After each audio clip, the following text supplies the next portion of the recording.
One of these films delivered an epic confrontation between two of cinema's biggest monsters, and helped solidify Godzilla as a true titan of Japan's movie industry.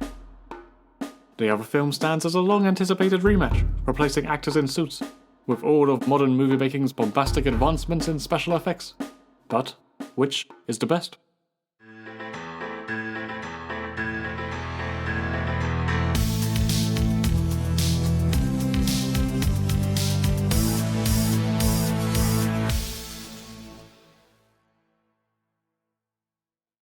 In the early 60s, King Kong as a franchise was not really a thing. This was before the various remakes, TV shows, video games, theme park attractions, and other incarnations of the character built up his pop culture relevance beyond the iconic imagery of the original 1933 movie. Not counting a couple of unauthorized and now lost Japanese films that borrowed the mighty ape, only one other movie featured the beast, Son of Kong, also released in 1933. Well, that did not deter Willis O'Brien, the 1933 film's stop-motion animator, from developing a pitch for a King Kong vs. Frankenstein concept, no doubt influenced by Universal's monster mashups. Producer John Beck failed to secure any interest in the States, but made a deal with Japanese powerhouse studio Toho, behind O'Brien's back, to instead produce King Kong vs. Godzilla. Toho rewrote the script and produced the film, while Beck retained control over the English language versions. It is this American copy that I will be pitting against the competition. The plot is about as simple as you want it to be in a movie titled King Kong vs. Godzilla. A US submarine goes full Titanic and collides with an iceberg, releasing Godzilla, where he has waited with patience and cold toes since 1955's Godzilla raids again. Meanwhile, a Japanese TV company plots to capture King Kong from his island home and transport him back to the mainland, because when has that ever gone wrong before? They arrive on the island and promptly insult the natives and give their children cigarettes before, a giant superimposed octopus rocks up to crash the party. Kong arrives to battle the slimy foe. The octopus is sucking face, giant monkey boy is chucking rocks and stomping like a madman. It's wonderful. King Kong emerges victorious, but is successfully apprehended by the humans. From there, the two main monsters have it out a couple times, while the humans try and figure out just how the bloody hell they're going to get out of this jam. As is normally the case in this genre, everyone's just waiting to see the heavyweight contenders slapping the shit out of each other. All in all, given the limitations of technology and budget, I was pretty satisfied with the battle. Their first encounter comes in at the 55-minute mark, out of a total 90-minute or so runtime, which is just about perfect. Enough time for build-up, but not so long that attention spans start to dwindle. I've got no issues with the fact that the Titans are portrayed by men in squishy rubber suits, fighting on blatantly obvious miniature sets. Just look at those tanks go, that's adorable. But it's Toho in the 1960s, that's what we're here for. Original Kong director Merian C. Cooper was less enthusiastic about the suit, or indeed the project as a whole, after he had fought so hard to rely on stop motion in his original film. What I do have an issue with here is how butt-fucking ugly Kong is. He must have had a rough 30 years on that island. Too many long nights of hard drinking and hard thinking, pounding the octopus, dreaming of Fay Ray. Godzilla's suit looks more appealing, but then this is how we're used to seeing the old lizard. A couple of highlights from their fights. Godzilla unleashes the extent of his power onto the unsuspecting Kong, who proceeds to frantically blink in surprise like a Looney Tunes cartoon. The force feeding of a tree, that's nice. And the fact that King Kong is not harmed by electricity, but like Bennett from Commando, gains extra strength from being electrocuted. Oh, now that's a film I want to see. Godzilla vs. Bennett. These examples highlight the overtly comedic tone that Toho was aiming for. It's a far cry from the genuinely bleak and morose atmosphere and thematics of the original Godzilla, or indeed the dark adventure tone of the original King Kong. It produces less depth than those films, but for a monster mashup, it is an appropriate shift towards light entertainment. The broader appeal extended beyond kaiju fans, and reached families and children, resulting in King Kong vs. Godzilla becoming, to this day, the highest grossing Godzilla movie in Japanese box office history. This was only the character's third appearance, after a lengthy hiatus no less, but the huge success guaranteed the wave of Godzilla sequels that instantly came next, and never really stopped coming since. The immediate Godzilla franchise shared this film's lighter tone, which Toho also hoped to bring to their own proposed King Kong series. But oh no, the rights could never be secured, and those dreams were dashed. Though, they did help co-produce 1967's King Kong Escapes. That's the one that features Mecha Kong and a guy called Doctor Who. Do you know what's at constant odds with a light-hearted comedic tone? America, that's what. In addition to moving scenes around and replacing music to appeal to a more Western audience, Beck also added a large quantity of news segments throughout the film. These scenes are just so goddamn dry and boring though. They're the reason why screenwriters use show don't tell. Just a series of bland info dumps on topics ranging from Japanese geography lessons to a particular type of berry. Piss off. The newsreader always seems to crop up at the most inopportune moments too. See here, the submarine hits the iceberg. Ho ho ho, we're gonna get our first glimpse of Godzilla. Here we go. Oh yeah. Wait, what? The world is stunned. Get the fuck out of here. Sounds like a fairy tale, Doctor. There's a lot to be desired from the American dub, but again, that's just par for the course when dealing with translations of older Asian content. Everyone has that same neutral, emotionless tone. Stop it, you're not Tarzan. All right, you win. Come on, no more. No more. The unintentional hilarity of the dub increases on the submarine. We expect the dub of the Japanese actors to be poor, but just as we begin to accept that and get over it, even the white actors fall victim to the same merciless voiceover. It looks like a chunk of light. Light? What can that be? You get what you came for, and the film knows that. It knows what it is, and it's okay with that fact. And, personally speaking, I must confess I side with Team Monkey.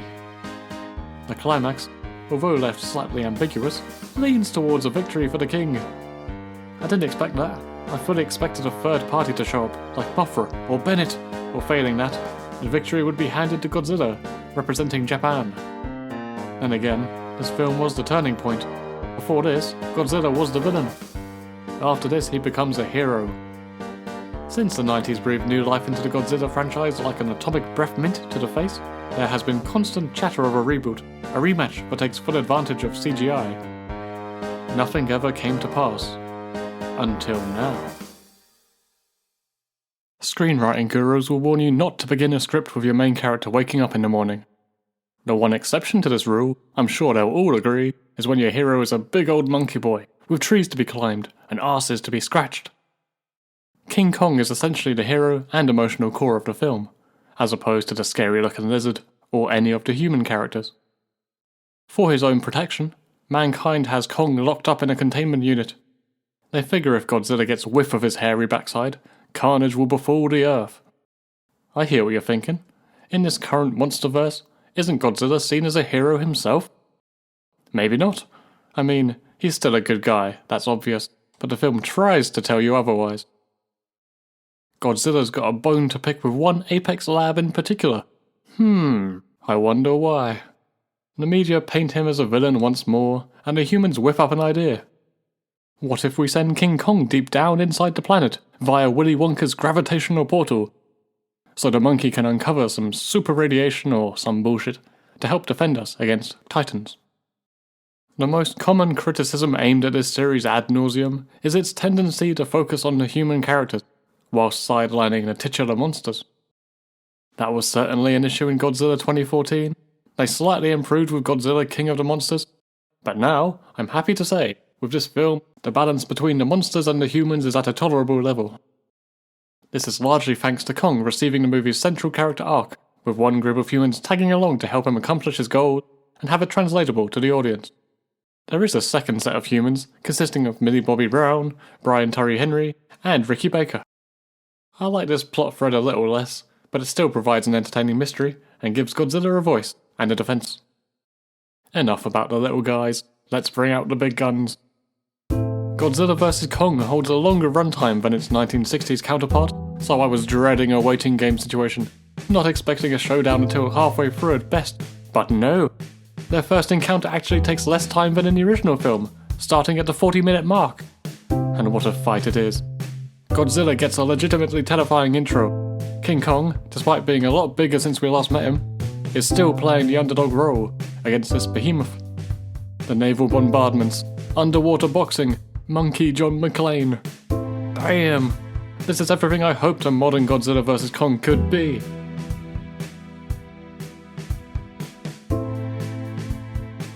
Their next fight comes exactly 40 minutes after that initial punch-up too. That is structuring so tight even Godzilla couldn't knock it over. Importantly though, the filmmakers pepper in a series of smaller battles and monster reveals, so the momentum is never lost. Listen up though, you would have to be a fool to believe this film would end with either Godzilla or Kong taking home the championship belt. From the very second it was announced, we knew there would be a secret monster reserved for the final act, so that our boys could team up and bust up. I've made my peace with that. What does piss me off is getting to one day before the UK release, and then a random Facebook advert shows me a Mechagodzilla Funko Pop. I wasn't expecting Mechagodzilla to be the secret beast. That would have been a great shock reveal. Go fuck yourself, Facebook. Anyway, where was I? Wait, what's that noise? Oh no, I'm sorry, I take it back. Don't hurt me, Mecha Zuckerberg! For real though, it's still a nice reveal, although the dialogue reminded me of Spectre, or The Dark Knight Rises. Clunky lines that feel awkward because they mean something to the viewer, not the characters. That's Robo-Godzilla. No, that's Mechagodzilla. The script was hit and miss in general, certainly in regards to the humour, but it did keep me invested and drew a few chuckles out of me. My favourite joke is when the human antagonist is giving the stereotypical villain speech before he's cut down in a very 90s way. Oh shit. The dust settles, the heroes are okay, and then... It's unfair. I really wanted to hear the rest of that speech. You know what?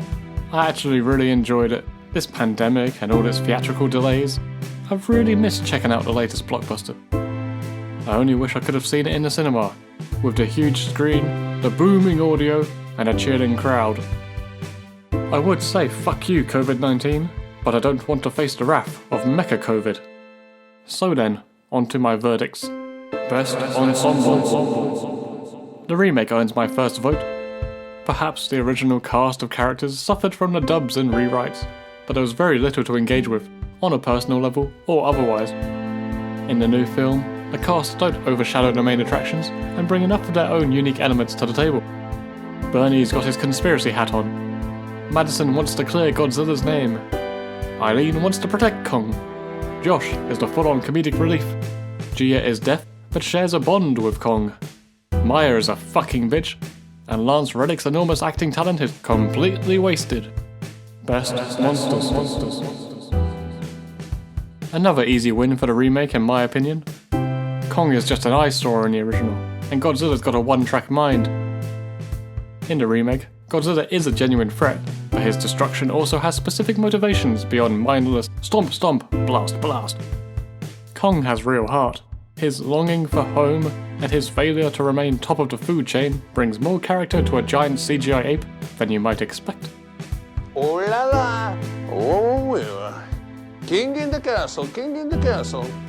Have a chair, I have a chair. Best old school battles. As much as I love the old school fights in the original, especially Kong versus the octopus, I gotta hand it to the new one. Real spectacle, without going way overboard or becoming tedious. Best battle. Each of the remake's three main fights could take this honour. The first has the benefit of, well, coming first. The anticipation of seeing these two iconic monsters finally together in all their glory is hard to argue against. After the strong build-up, each fighter delivers some serious blows, and man, I just love me some water fights. More than the others, this battle also features some direct involvement from the humans. This may turn some viewers off, but I thought it was a nice way of weaving them into the action without becoming a distraction. The second battle ups the stakes. Kong is ready this time, and now he's got a Marvel-style superweapon. The direction from Adam Wingard is particularly superb here.